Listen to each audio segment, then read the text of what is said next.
Hello everyone, Andrew Martin here once again, and welcome to my game of the day from the 101st British Chess Championships 2014, currently taking place in Aberystwyth, West Wales. And my game today is between two very strong young players. Playing white is Zhou, who's probably England's best hope of the Grandmaster title, along with Jonathan Hawkins in the near future. And playing black, D Fernandez, a tremendously talented player who has been going to school in England until very recently. Fernandez has been employing all sorts of weird and wonderful setups with black in this tournament. And so Zhou plays e4, and that's probably the best move if you want to play against these unusual setups, because e4 is most direct. With e4 you can get your pieces out quickly and get onto the attack to get the initiative.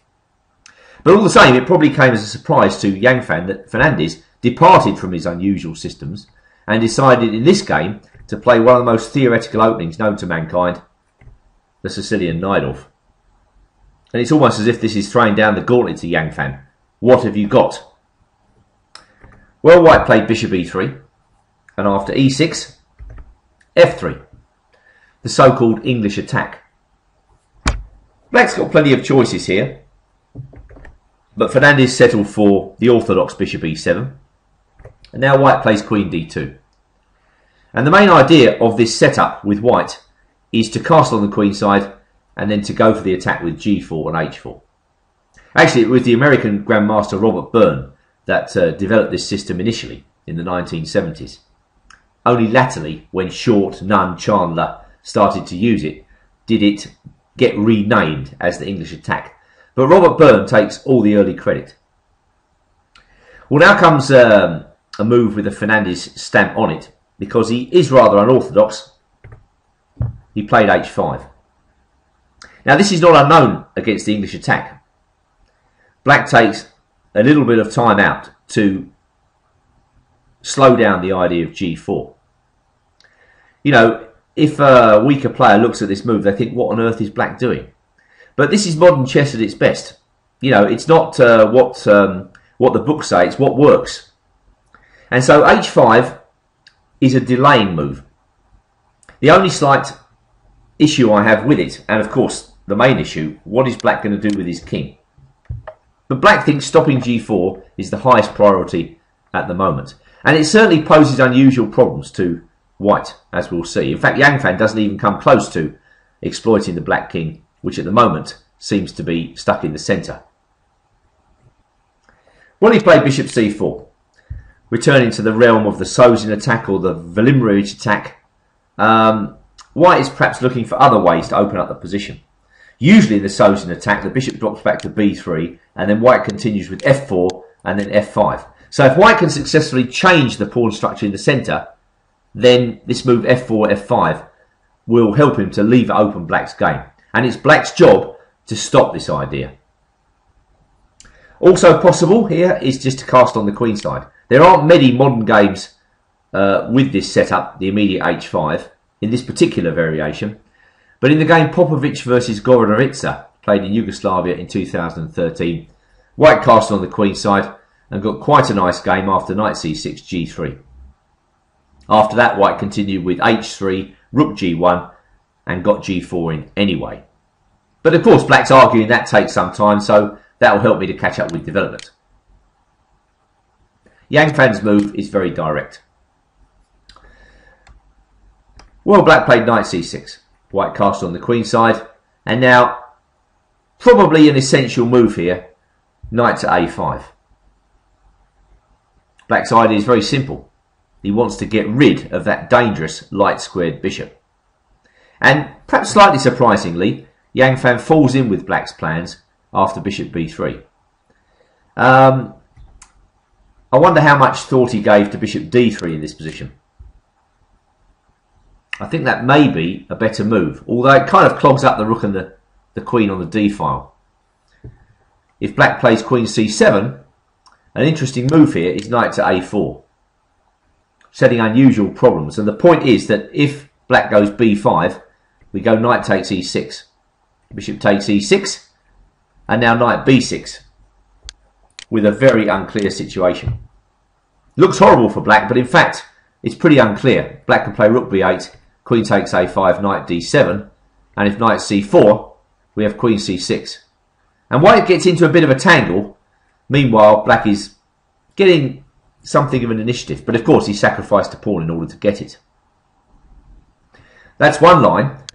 Just dropping the bishop back to d3, queen c7. White can also play queen e1, just dropping off the d file, with the idea that after knight c4, bishop takes, queen takes, white can redeploy his queen to either f2 or g3. Well, Yang Fan decided to play bishop b3, Fernandez played queen c7, and now h3, with a clear idea of going g4. So black continues with the thematic move here, h4. Once you've played h5, you've got to be prepared to play h4.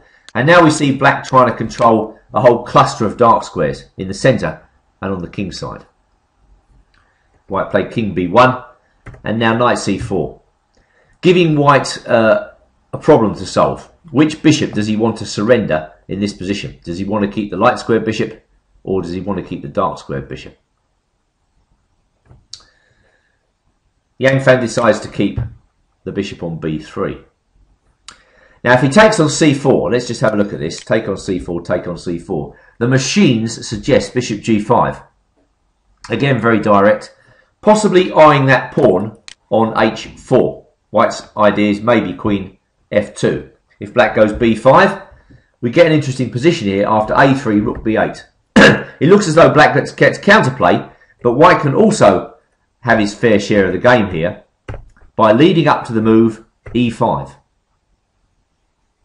This is just a sample variation. It looks as though black's got good counterplay, but in fact white has some tricks here. If black plays a4, we've got rook e4, a very nice move, so that if knight takes e4, bang, queen comes down, forcing mate. And if black castles here, preparing a4, then I think we can just lock that a pawn off. Of course, this is just a sample line. And I'm not surprised Yang Fan didn't do this, but it does give you an idea of white's chances in the centre in this position. Anyway, in the game, white played queen e2. Black took off the bishop, thank you very much. And now g5. Again, a very sharp continuation. And one which I think could have been exploited by white. Rook he1. Clearly after taking on g5, black is relying on knight takes e4 to bail him out. And in some way, the brain just stops after that move. I'm sure that was probably what happened in this game. Rook he1, bishop d7. And now Yang Fan seeing queen takes g5, knight takes e4. And he doesn't look any further. But it turns out that after rook e2, white gets nothing. But after queen takes g5, this is forcing black to sacrifice a pawn. As after knight takes e4, this happens to be a mistake in this position. White has the absolute cruncher, knight d5. And this turns the tables completely on black's position. In fact, I think it wins for white. I wonder if either player saw that move. Of course, analysing with machines, it makes it much easier to see these moves. And the point is, of course, that white's threatening knight takes c7 check. If black takes it, queen takes d5, and black is in an horrendous mess. So was this the moment where, early on, the game turned? Yang Fan played rook e2. And now, after queen c5, knight a4, takes, b5, bishop b3, knight h5, black had established a measure of control over the position. And this is the type of thing you want in the Sicilian defence. At any rate, in the Rouser, again, the Zhou's in variations like this, nice control over the central squares, stopping white from breaking open the position. So white's got to find another way. And in particular, with the black knight coming to f4, he's got to find something quick. Well, he plays c4, c4, excuse me. Knight f4. The rook came to c2, and no way does black want the position open now. So he plays b4, a continuance of this dark squared strategy. White went queen d2, unpinning, and now king f8. Another one of those very Sicilian-like moves. Black going to run the king to g7 and continue coordinating. I mean, I suppose black could also cast in this position. but he's reckoning that the rook is quite useful on h8 for the time being. So king f8, bishop a4, queen a5, b3. I mean, I suppose white can go back and then black can repeat the position.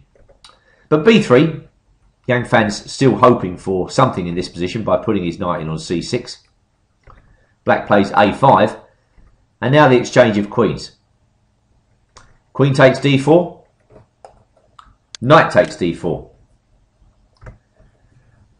I mean, it just seems more natural to me to leave that knight on in the middle of black's guts and play rook takes d4, but even there, black can shut the position down with f6, and after c5 go d5. White's position looks good, but in reality that bishop on a4 is right out of the game, and the time white has to spend getting that bishop back into the game enables black to regroup. So going back to the game itself, white took with a knight. And from here on in, Fernandez starts to play really powerful and excellent chess. He connects his rooks with king g7. In comes the white knight. Bishop drops back to f8, still egging white forward. And after e5, d5, white played c5. Black played rook c8, and white tried to get his bishop back from the dead by playing bishop b5. But after rook c7, this is a very curious position. It looks as though white is better, but in reality, I don't think he is at all. And probably just because of that knight on f4. It looks as though the pawn on e5 is cutting the position in half, but black can always free up his game by playing f6, as he does immediately in the game after king b2, f6. White takes on f6. King takes f6, and now a3. Bishop comes to e7. White takes on b4, isolating the pawn, and now comes for the pawn with rook d4. But black is right on time with rook hc8. Of course, the most important feature of the position now is how is white going to restrain black's central pawns? That's black's aim, to get these pawns moving.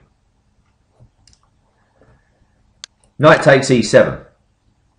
Probably Yang Fan didn't want to do this, but his hand is being forced because rook takes b4 is just no good at all. Black takes on c6 twice and white has nothing. He's not in time to push his pawns, and black has some threats. For instance, rook b5, knight d3 check. Picks off the pawn immediately. So white took on e7. Black recaptured with the king. c6, and now rook b8.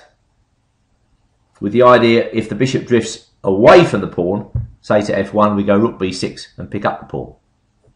Bishop comes to a4, and now black has a clear advantage after king d6.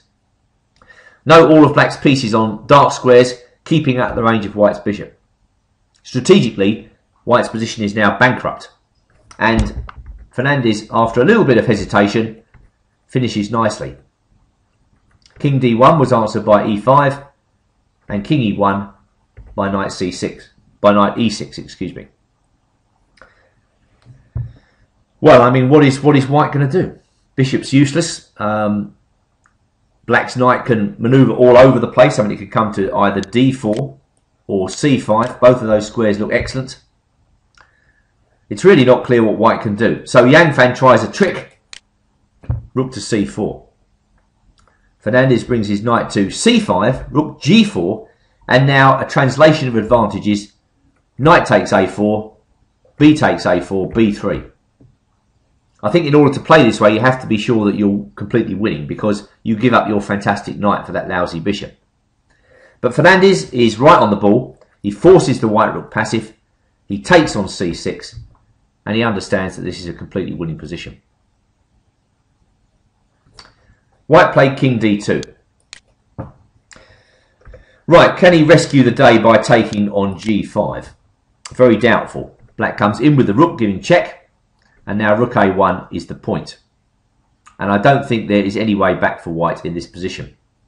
If he gives a check, king c5, and black is right on top. I mean, he's getting ready to bring the king to d4 under certain circumstances.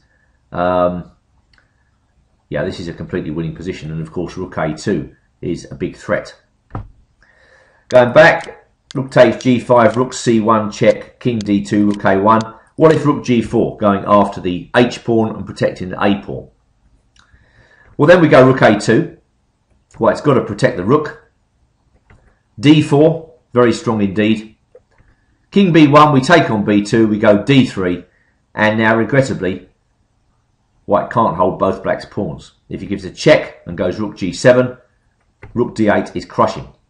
King c1, king c6. This just gives you an idea of the winning process.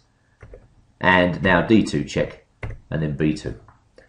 The white rook is too remote to stop black's pawns from touching down. Going back to the game, king d2 was answered by rook c4. Of course, white can't take. He took on g5, black took on a4. g3, trying to get rid of as many pawns as possible. Rook a2 forces king c1, rook c8 check forces king b1, and now again Fernandez shows his flexibility by transforming his advantages. He takes on b2 and now jettisons the b pawn to pick up white's kingside pawns. So f4 was answered by e4. Eventually black got those pawns moving. King takes b3, h takes g3, rook g4, g2, king c3, and now rook takes f4. Completed a very well played game by black. And that's what Fernandez can do.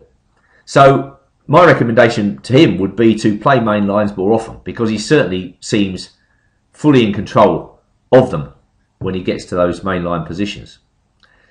What did Yang Fan do wrong? Well, I don't know. I think he just got outplayed eventually in the long run. Perhaps he had one chance. If we go back to the position where it's sharpened with g5, he had to play queen takes g5. And then black can sack a pawn after castles, queen d2, knight h5. But there's no doubt the white's on top. He reverts to the earlier plan. He plays f4 and then f5. This was Yang Fan's chance. So we move on to round 9 today. I hope you enjoyed that exciting encounter, and I look forward to seeing you all again tomorrow.